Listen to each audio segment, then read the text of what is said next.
Ayo, jangan lupa pesan ayah, Ra. Santai dulu ya, Bang. Ayo, ganti di jalan. Ayah, pamit dulu ya. Ada. Jadi Nay, mulai hari ini awas resiko. Ambil lah. Buat surat. Maka yang mendapat laknat dari mereka. Bahkan jika dilakukan hanya dalam 1 detik saja. Wajar jadinya hubungan apa? Ilo kan ilo acaranya lagi nih lalu.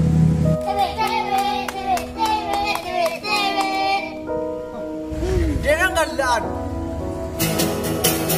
Acaran jo awak barale jo orang lain. Enggak.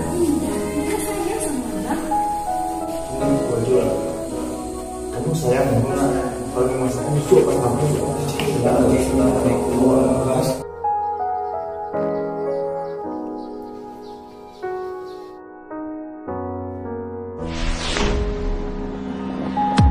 Banyak mana masalah dari dulu, Bang.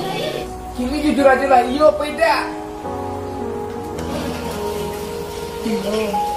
Kamu mau tak kau? Ayah udah pernah tahu sama perasaan Naila dong.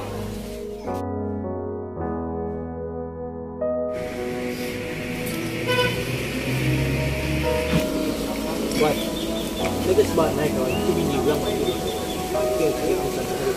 Bini orang, cewek dan mah bini orang.